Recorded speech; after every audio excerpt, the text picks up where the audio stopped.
Hello everyone, nubkeks here. Welcome back to Nub Raids, and in today's video, I'm going to be breaking down the fragment event calendar for Wight Queen Ankora and showing you what you got to do to get this fusion. And this is, it's got a big twist right down here, Hero's Path. Yep, we're going to be talking about all of that today and what you should be expecting. If you want to see a showcase of Wight Queen Ankora, I already have that up on the channel. We were mostly just looking at her in the arena and seeing what she could do with and without her partner champion. Because, of course, something that's worth noting, again, just in case you guys haven't been keeping up with the news so far, Wight Queen Ankora, she is the current fusion. Certainly, I think in terms of how good she is, I think she's great, right? She has a single target revive with full skill reset and 75% turn meter. I think that's very powerful. I think that's a great thing to have on, just in general, on top of having good team protection. And then she does combo with this new Void Legendary, and I think it's quite a powerful combo. She's particularly good at decreasing his skill cooldowns, and he can really rotate through his skills quite quickly. It's pretty cool. But of course, we've no idea how you can get him. Most likely, it's probably just from pulling shards, right? I would say that. Possibly there could be an event, but most likely just pulling shards, at least for now.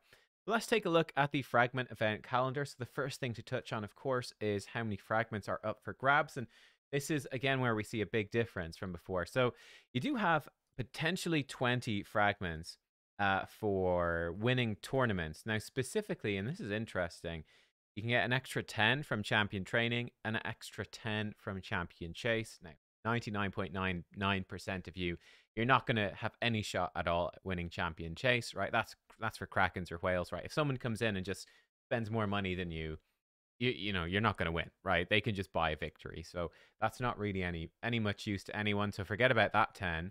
But there is a 10 potential in there from champion training. Again, wouldn't really recommend that unless it does seem like you've got a very easy champion training group, or if you really like champion training, it is something to consider. But we'll talk about the Hero's Path. I think the Hero's Path is quite likely to contain champion training as well. So we'll come to that in a sec. I would, broadly speaking, be skipping these. Also, if you're below level 40, below level 41, apparently you only get 5 fragments extra from winning each one, which is not really helpful. Getting the 10 extra fragments lets you skip potentially a big chunk of one of the summoning events or the Hero's Path. I'd say they're probably the ones to be skipping. I'll say for most of us, it's just ignore that. Forget about it. So instead of 130, there are 110 fragments up for grabs. Let's make that a bit smaller. So there's 110 fragments up for grabs total across tournaments, regular events, and then the Hero's Path. So that's what we're looking at.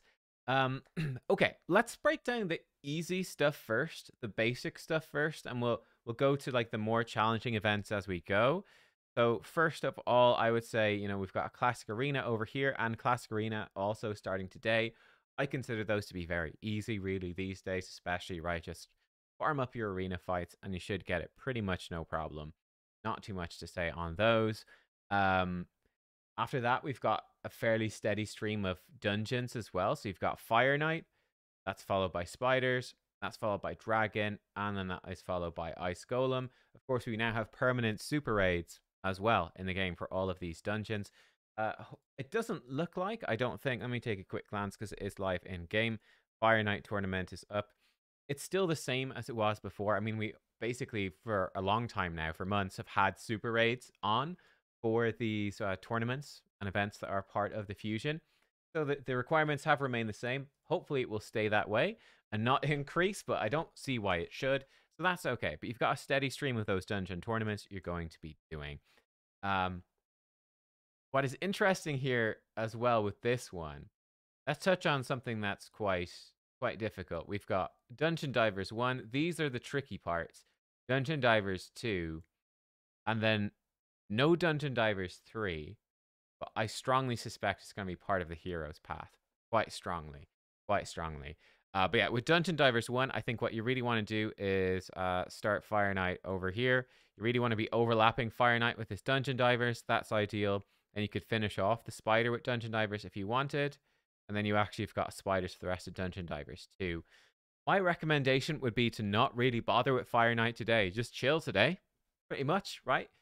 Today on Thursday, do your Classic Arena stuff. And then, I don't know, do your Minotaur farming, right? Do some Sand Devil, whatever. It's not that important to do the Fire Knight tournament unless you want to try win it, I suppose. I would really be going hard on the Fire Knight tournament on Friday and Saturday, maxing out the Fire Knight tournament to max out the Dungeon Divers. Dungeon Divers is always requiring more points than maxing out these tournaments, unfortunately. Then finish Dungeon Divers 1 off with some Spider on Sunday.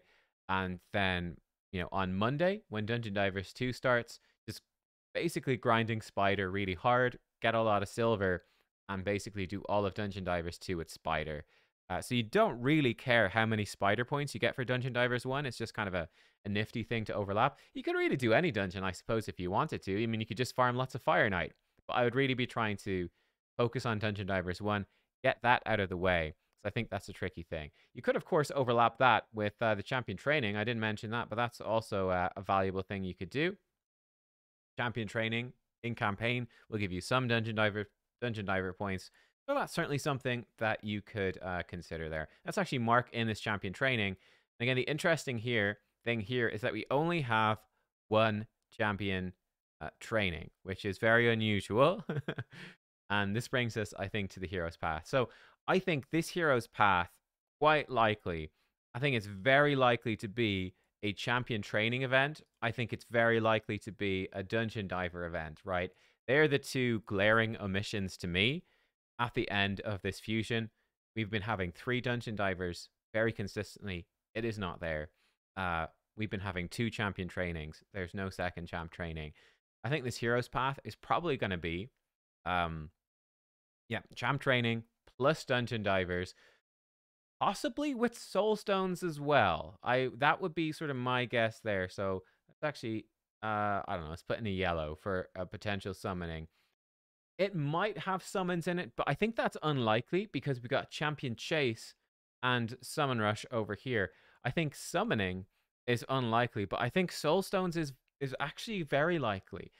Interestingly enough, Larium said last year that there would be no soul stones coming in the near future for fusions. I think they might have even said there will be no soul stones in fusions this year, but they said that in 2023. We're in 2024 now. This is the second fusion of 2024. I think this is very likely to be the first inclusion of soul stones into a fusion. If they're gonna do it, I think this is a pretty likely way for them to do it. Yep, that's sort of how that goes. Unfortunately, let me just mention a couple of these fillers as well. Artifact enhancement, that's straightforward. Save your silver to do artifact enhancement. I didn't mention that. But this brings us really to the tricky things. Let's assume that it is camp training dungeon divers with a decent chance to be soulstone. If that's what it is this hero's path worth doing? And what does this mean for fusions going forwards? How does this compare to doing the summoning events? What should you do? So my thought on this is there's always the potential for this hero's path to contain something else of value, right? That's the big question for me. So something that I think it could potentially contain, I think reasonably. I wouldn't be entirely shocked if this contained, let's say, some souls for Rathalos Blademaster. Free login legendary. Everybody has him. Soulstones are really powerful now, especially souls are really powerful now with the new rework. Okay, I think it could make sense for that to be in there. So you could have extra stuff in the hero's path. It might be just some general rewards and then the fragment fusions, but it could easily have extra stuff in there. So my inclination would be to actually go in prepared to do this. Maybe getting the fragments isn't going to be too crazy, right? It should be similar to the stress of doing a champ training and dungeon divers usually. Those are pretty rough, to be fair. So yeah, but it shouldn't be absolutely insane. Like, you shouldn't need to go absolutely crazy depleting your account. Just think of how much of a pain in the ass a normal dungeon divers is. Add on a champ training, I guess, together, and that's how difficult it will be. You usually have to do those for a fusion, so I think it shouldn't be too much worse than that. Could certainly be a lot worse, though, if there are, like, let's say, Rathalos souls in there, something like that, and you're trying to get them. Then it could get quite a bit more difficult. So we will see, but it's something that's possibly worth targeting. Remember, you can only skip 10. You can only skip 10 fragments. So you have to get at least 5 from the hero's path. Um, and then it becomes the question. I think the big question is, do you want to skip 10 in Champion Chase, in Summon Rush, or Hero's Path? I would try to do Champion Chase. This Champion Chase is likely, it's either going to be Voids or Ancients, and it's hard to say which one. Uh, it could be Ancients either. I mean, look, you can prepare for it with Ancients. Ancients are good. Even if it's not 2x Ancients, Ancients are still pretty decent for Champion Chase, so that's not too bad. Voids and 2x Voids, that's not too bad either if you need Void Epics. So, okay, the Champion Chase shouldn't be horrendous. You can use Fragments to do it. You can use Permanent Fusions to do it. There's a few ways around Champion Chase that you can help, like that, that make it a little bit more doable. So I'd lean towards doing the Champion Chase. Get the 15 here. So I give this a tick. I say get 15 Fragments here. For Summon Rush, I would say this is maybe the one to skip. I think you either skip 10 fragments of Summon Rush, or you skip 10 fragments of the Hero's Path. I think that's what you do. I'm going to say, let's do the Hero's Path, because there might be better stuff in it. So then I would be skipping 10 here. I'd only get 5. Now, to be safe, if you've got lots of shards, sure, go max out the Summon Rush for 15 fragments at least. Then you can potentially skip 10. There's not too much else to skip. Like, if you come to this Hero's Path, actually, never mind. I'm rethinking it. That actually could be a decent strategy. If you have a lot of shards, you can absolutely go for the Summon Rush at the weekend. Get the 15 fragments. The Hero's Path comes in. And if the Hero's Path looks like too much of a pain in the ass, just grab 5 and skip the 10 there. If the Hero's Path looks like something you do want to do, then you can skip 10 fragments in the Champion Chase tournament. If you want to do them all, then you run a little bit short. You could skip Artifact Enhancement 3, I suppose. I mean, you could always wait on Artifact Enhancement 2 as well and skip both of them. Personally, I don't find the Artifact Enhancements too important to skip. I've never found... personally, I know people do find Artifact Enhancement difficult. Personally, I've never found it hard. So I wouldn't really put much value in skipping them. For me, the high value ones to skip would be Dungeon Divers, i.e. probably Hero's Path, or the summoning events. So yeah, that'd be my thought. So either in my opinion, either you do 5 fragments from Summon Rush and you have to do everything else, or you do 15 fragments for Summon Rush and then you get the choice to skip 10 in Hero's Path or the Champion Chase. For me, I'm kind of low on shards. So like I've got 6 sacreds. I do have a lot of voids, but only 6 sacreds. So I am actually probably... You know what I might actually do? I might just do Summon Rush with Void Shards. And yeah, then skip the other events, right? We know, for example, that there's going to be in-game event to get Aesolin. I did a video on him yesterday. You can see what I thought of him. He's a really good protector, and he's got an okay-ish amount of damage. His damage is not as impressive as I thought, but he's a brilliant protector. He looks quite fun. He's coming in an in-game event. Again, that likely could have shards involved. We could have guaranteed events in the future, so I would tend to be anyway. I tend to prioritize shards, but there's a lot of questions here. Yeah, this is a tricky one. Again, I've put out my best guess as to what these events are going to contain. I would really, really love, and I'm going to be giving this feedback to Plarium, if they would actually tell us in advance, because I think this makes it really difficult. Hero's Path. It could, in theory, be anything. Like I said, likely Dungeon Diver Champ training, but it could, in theory, be anything, and that makes the fusion plan kind of a pain in the butt. It's also feedback I definitely give for these Titan events. I did finish this one, again with a Titan event. Without having a plan for this, you can come in and they stuck a Hero's Path, not a Hero's Path, they stuck a Deck of Fate event at the end of this Titan event and screwed a lot of people over, right? Without having a plan, it makes it so much harder. So yeah, that's kind of a bummer. Let's check out while we... No, you know what? I'll save it later. We'll do a video on the Summon Rush champions later. And we'll do my high mother, Maud. How do you say her name? I can't remember. They have some weird way to pronounce the name, apparently, from that whatever sneak peek of the patch video. But here we go. This is my plan for this. Basically, Fire Night. I'm going to be doing that tomorrow. I'm just going to be chilling today. So Fire Night tomorrow with Dungeon Divers. Get it done. Spider with Dungeon Divers too, mostly. Champ training tournament. We can sort of fill things in as we go. And yeah, I'm probably likely to only get 5 fragments in Summon Rush. And I'm going to aim to max out the Hero's Path, probably.